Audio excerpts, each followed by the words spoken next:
Also having us actor Sean Bean.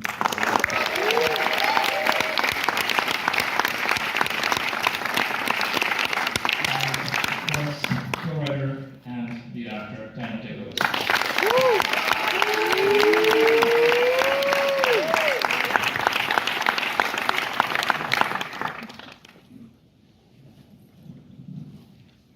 Congratulations on the film, all of you, and thanks so much for being here. Thank you so much for having us. I thought I would start by asking you, Ronan and Daniel, to just tell us how this started, because you co-wrote the film. When did that start?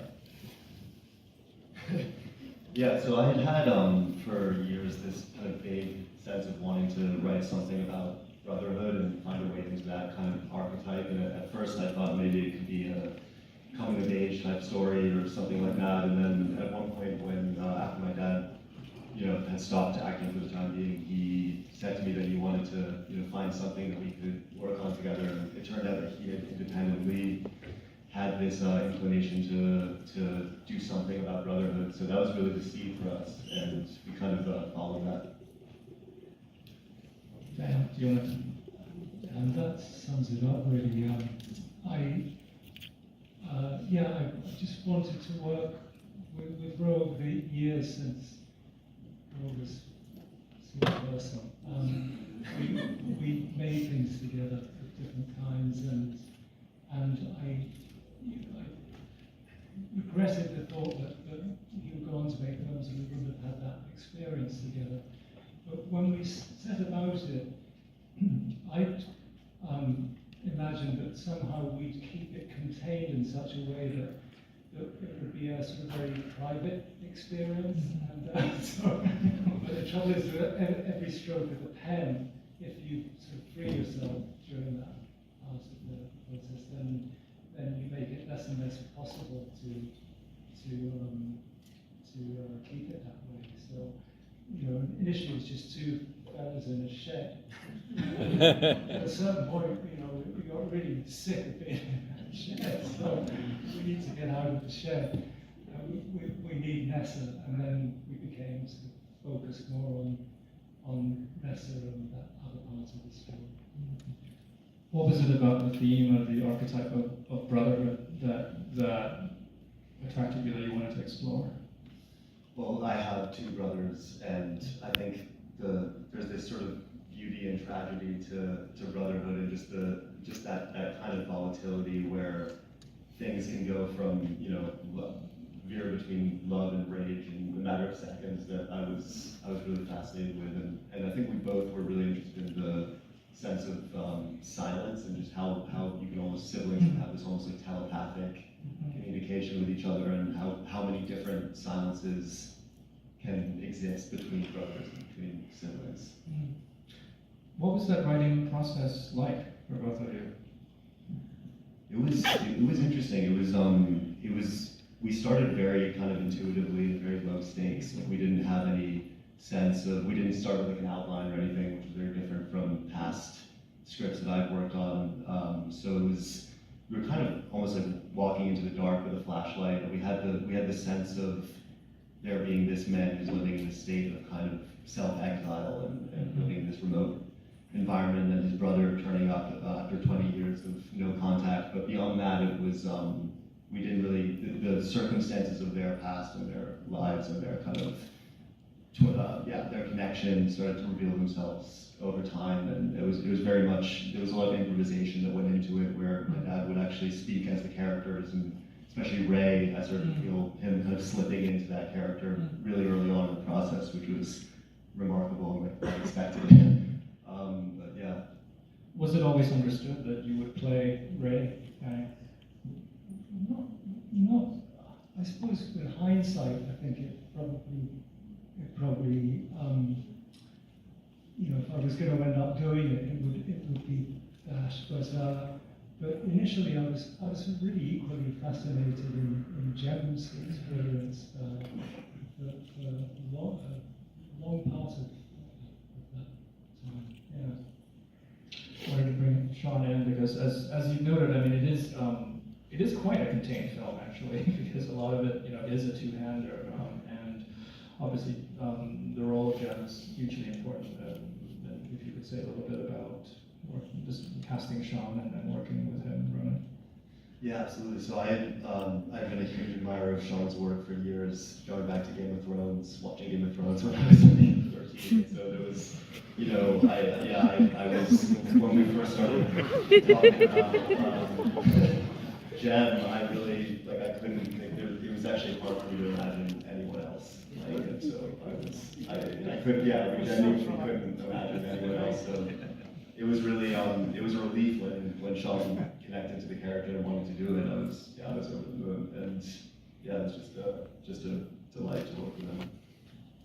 Sean, your response to the script?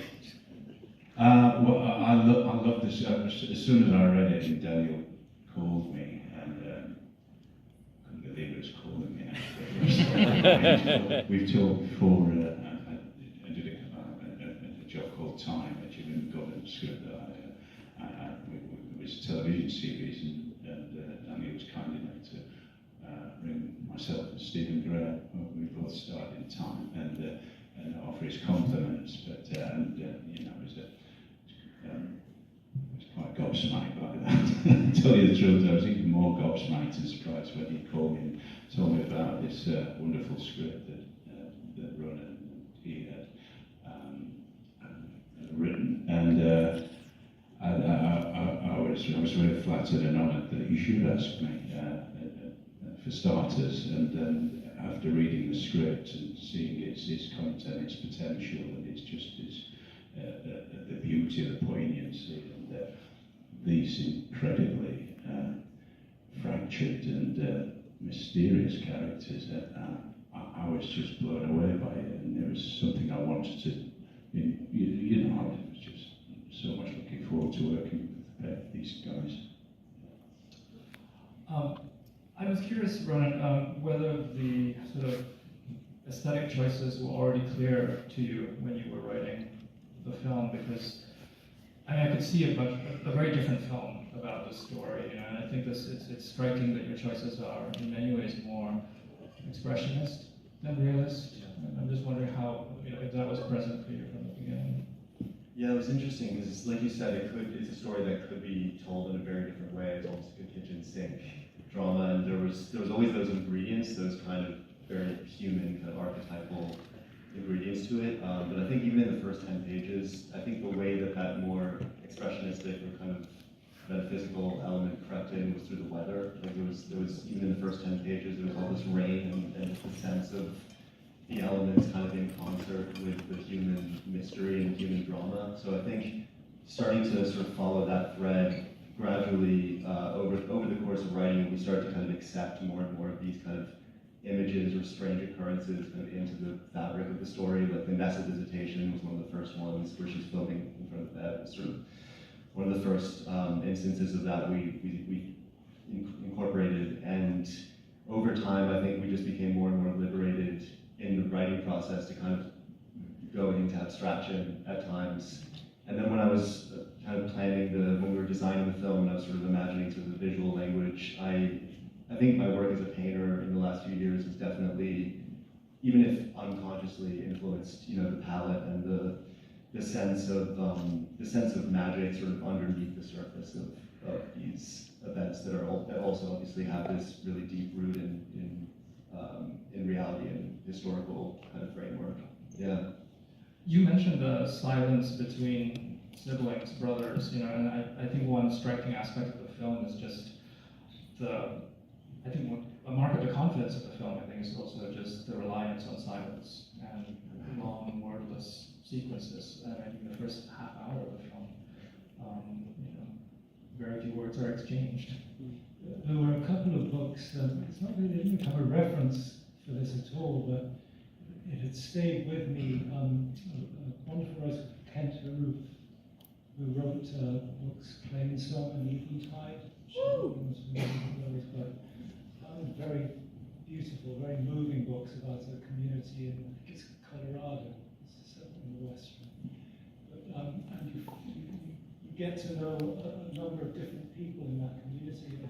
And the characters that really stayed with me were two bachelor brothers who were ranchers, elderly bachelor brothers, cattle ranchers who lived in a house and basically they loved each other, but they didn't really speak. Yeah, that's something that stayed with me when we set about this. And one thing that you did mention about the writing of it is that we managed to it took a long time because we only ever wrote when we were in the same room together. So we never tried to do it remotely at any point. I mean, things would occur to us independently, and then we would chat on the phone and come together. But Ronan's schedule was pretty busy after he left college. So, we just decided that was the way we wanted to do it, and I think it worked best for us right now.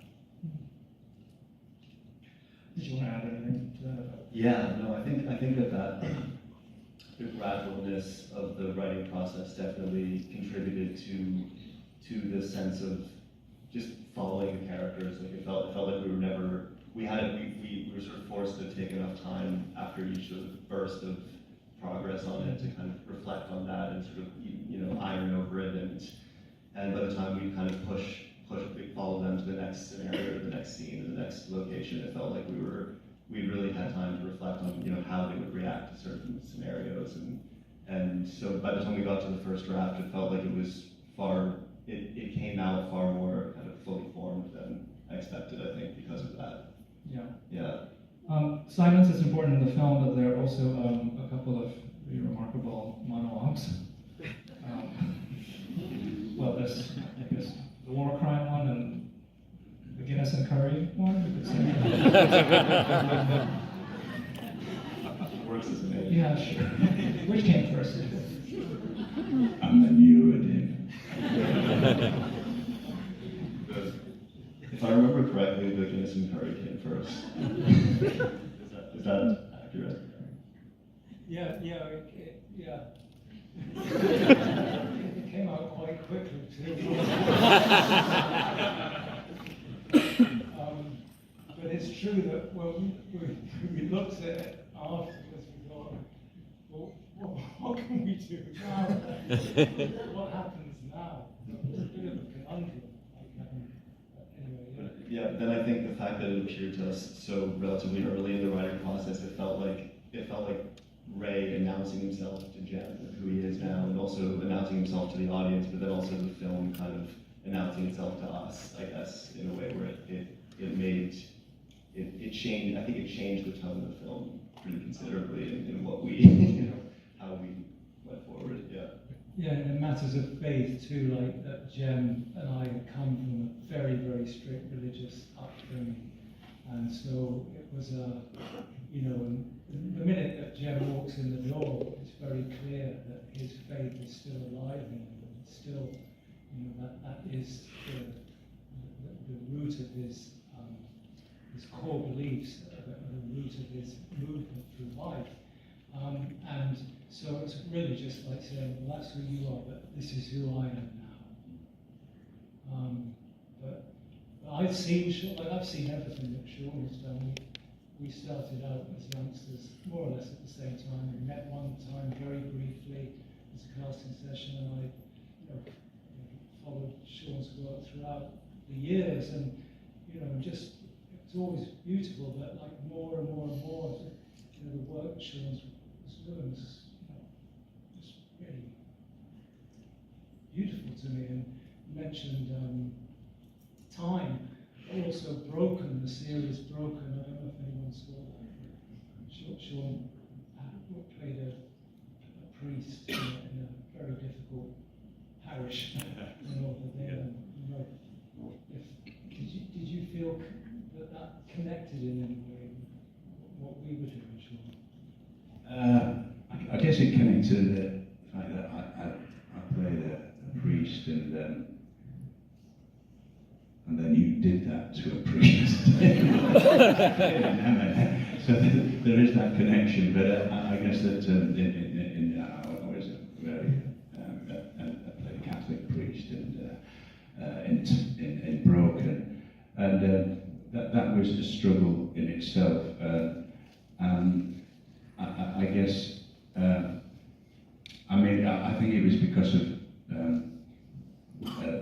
Jem's faith. It was something that Ray knew was a weak point. It's not a weak point for Jem because he falls back on that, whereas Ray finds solitude in the woods and a little comfort on his own, but he's still haunted by his memories, these ghosts. Jem finds religion, and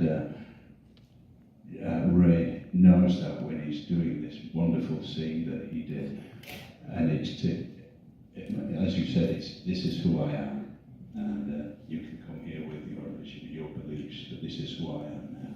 And I think, but all those you know, in regards to time and when you saw me in that, Daniel, I think there are similarities throughout, and you know, one's faith is another man's kind of poison. I'm critically honoured that you should just say that about me, and compliment that. I'll remember that the rest of my life. Thank you. Can you say something can you say a bit about the second monologue? Yeah, the second monologue is interesting because it came pretty quickly after the written monologue, like very early on, and that one, with the written one, even though it felt pretty unusual to kind of have that intense kind of reveal about a character and that big a dialogue scene that early on in the film, it felt like the silence that kind of preceded it almost allowed for that. Whereas with the war crime scene, I think it was very clear to us that we had to basically withhold that as long as possible. Like as soon as that came into being, I was like, okay, the whole film is going to be almost about withholding that and kind of creating this repeat of information, and it became this sort of dance in general. That sort of informed the way we thought about that sort of revelation of information about the characters and about also the kind of stranger elements in the film in terms of how they reveal themselves to the audience. So you studied painting, is that right? Yeah. But with cinema, I assume, given your parents, cinema was a big part of your childhood. Was it about watching a lot of films or being on film sets? Yeah, I mean both actually. Yeah, my parents. I was really lucky that my parents showed me so many films early on that when I was really young and just throughout my childhood that I probably wouldn't have otherwise discovered until like way later. So yeah, I remember. Yeah, there's so many films that I'm really grateful to have seen at a young age, and then also spending some time on set. Like when my dad was making There Will Be Blood, we lived in Marfa, Texas for a few months when I was like 7, which that landscape, the desert, and then also that experience of going on set and that sense of kind of make-believe and of creating this world that was so expansive was so intoxicating to me. And then also, when parents were making this film Without a Jack and Rose, we were on Prince Edward Island for that when I was like 5, so that was a really amazing experience. Which films made an impression on you that you watched as a kid? I remember my parents showing me Kez pretty early on when I was like 5. That was definitely left an impression. And then I also remember Rocco and his brothers. The scene in that I'll never forget. I haven't actually seen since, but it definitely burned itself into my memory. They picked some good films. I just should also know actually that your mom, Rebecca Miller, has a film in the festival, which is also world premiering next weekend. Yes, very exciting. I'm curious what kind of a filmmaker you are. Do you do a lot of takes? Or did you have to figure that out? Do you feel like you knew how you wanted to direct before getting on the set? I think there was a lot of kind of, it felt pretty intuitive once we were on set, and as far as how many takes. I think that was something I was particularly nervous about going in, was like how will I know that? And I think it reassured me pretty early on that I felt like I had an instinct about that felt pretty consistent. But as far as I think having the kind of substrate of knowing the visual language of the film, the sort of tonal language of the film so deeply going in, kind of gave me a bit more confidence and felt like gave me more of a footing in other areas that I was far less experience in. Yeah. I'd be curious to hear from Daniel's perspective. You had taken a break from acting for a few years, but you have taken breaks before in the past. So I'm just wondering what is it like to come back to acting? And in this case, is it different because you're working with a family member? Although of course you have worked with Rebecca before too. Yeah, it's coming back to the work that I love. I felt that I had a vocation at a very early age, as a child still, that was going to be my future, one way or another, for better or worse. And I hoped that I would remain working for some time. And yeah, I have taken time away from it. Apparently I've been accused of retiring twice now, but it would never occur to me to use the word retirement, because I have stopped working, doing this work, because I wish to do some other work for a given period of time. And in the case of the latest one, after the last one I made, I was in very low spirits.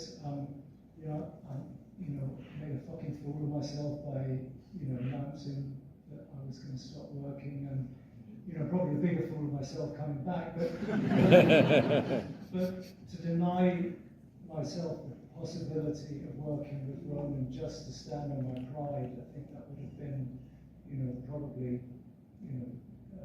a worse decision than just, well, I said that, so I'm sticking to it, but it didn't occur to me after the last one, I had long periods where I thought I'm not well suited to. The work was always very precious to me. It was like food and drink. But I think I have it in common with a lot of actors that I'm ill suited for the life around it, the public aspect of it. Like a lot of us, we're sort of rather quite.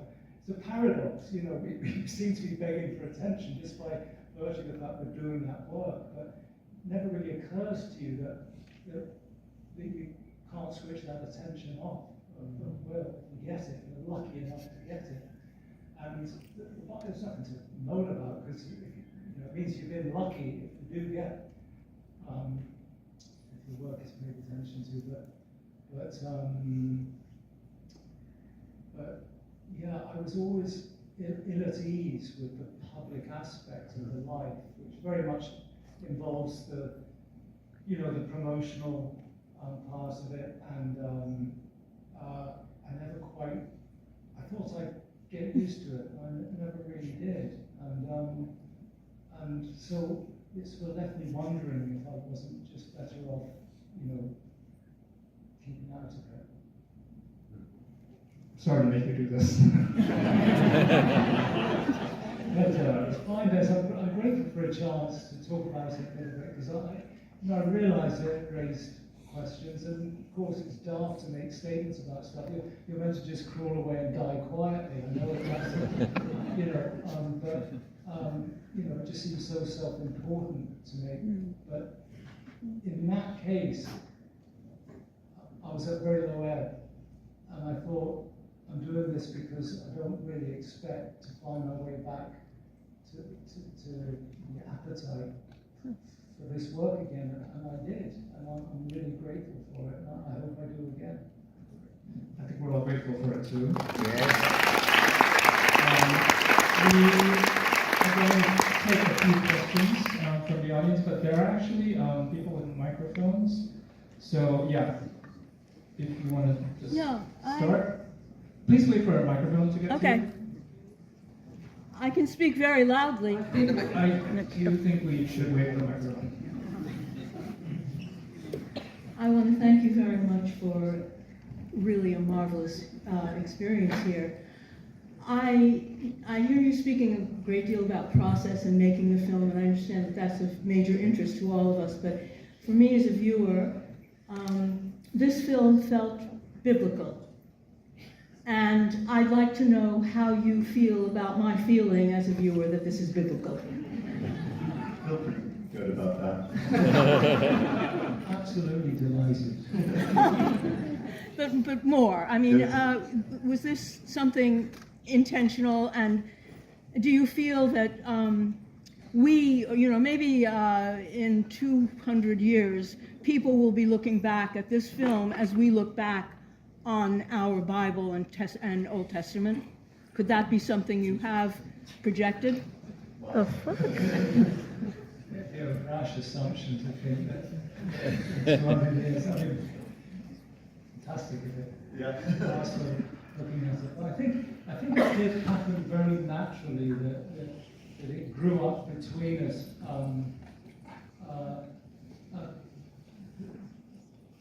That aspect of it, which allowed, within one family, allowed us to see two possibilities of existence with or without faith, and so yeah, but it wasn't. It wasn't. We didn't feel guided to, consciously towards doing that, but it did emerge very naturally, the aspect of faith in the film. And I have a very dear friend who was in the British Army, did a full career in the British Army, and he has very deep faith, and we've had many because I'm not of the same faith, but we've had many discussions over the years about that, and I think something of those conversations probably found its way into this.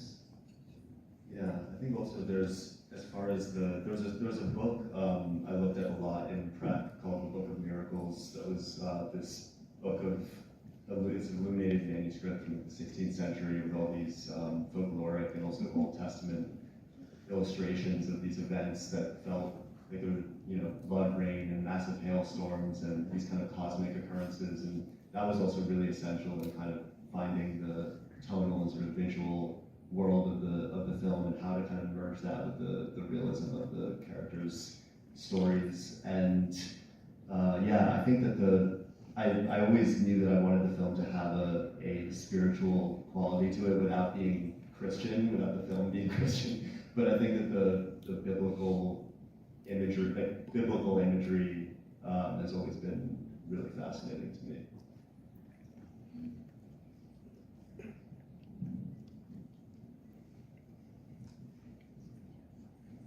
Thank you for the film. It's really a great piece of work. There's this distinction. The film is in this particular era in England. There's the background of the Troubles in Northern Ireland. Then, of course, you are English yourself, Ronan. You had this distinctive upbringing in America. I'm curious about how the difference between those two countries sort of comes through in both of your mutual creative process. Yeah, it was interesting because I spent 7 years in Ireland growing up, from 7 to 13. So, and my dad obviously has had long connections to Ireland and was living there by the time he met my mom. And so I think we both had, we didn't know immediately that the Troubles were going to become a kind of historical framework for the film, but we both started to kind of instinctively gravitate towards it, I think, as time went on. And I learned about the Troubles a lot in school growing up, and so they really loomed large in my imagination, I think, for as long as I can remember. And it was, I guess the fact that my dad had, I'd love to hear you speak about it, but like the fact that you had grown up in England also kind of gave us a unique sort of window into, it felt like the Troubles had been tackled a lot from a certain vantage point, and I thought it would be interesting at a certain point to explore it from a different vantage point without the film, even though without the film siding, like the film's point of view being merged with the point of view of what you could call the oppressor in the situation, but for the central character to have been employed by the oppressor, I think was something that interested us.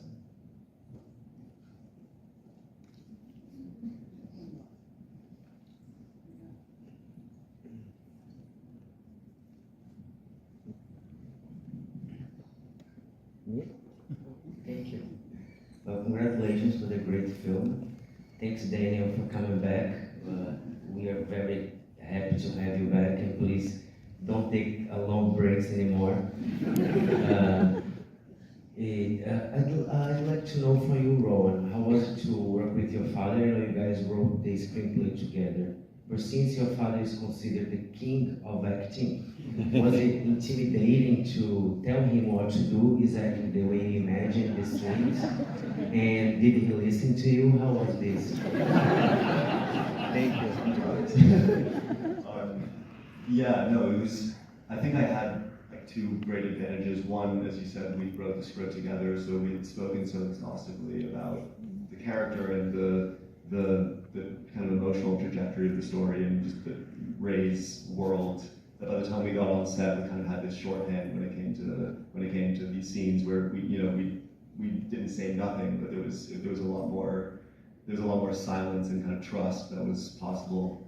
And I think another aspect is also just our inbuilt familiarity. Like any other young filmmaker would be so intimidated to work with him and to have that dialogue and give notes and be collaborative in that process when we were on set. And I think, yeah, I was very lucky in both of those regards. Actually, Sean, I'd be curious to hear you say a little bit about sharing the screen, with Daniel, and also just sort of working within the father-son dynamic. Yeah, it was fascinating. It just felt very natural from day one to be working with them both, and it was a kind of seamless relationship. And as you just mentioned, a kind of tacit understanding and unspoken thing that they had between each other, and that was understood. And I met Daniel before I came over to Ireland to see him, didn't I? We got to know each other, and we spoke to on FaceTime to Ronan, and it all felt very natural, and that proved to be the case on set. And then Ronan was very funny on set. I love his humour, and I think he likes mine a bit, don't you? We got on very well, and Daniel was kind of foiled to that, and we all felt just very natural. I think we just fell into place immediately. It wasn't the kind of thing where I felt overawed in any sense, and I was very welcome to these two incredible artists. I was welcomed into their world, and it was kind of effortless in some sense. That's due to their personalities and their generous humour. I'm afraid we are out of time, but I want to thank you all for coming and congratulate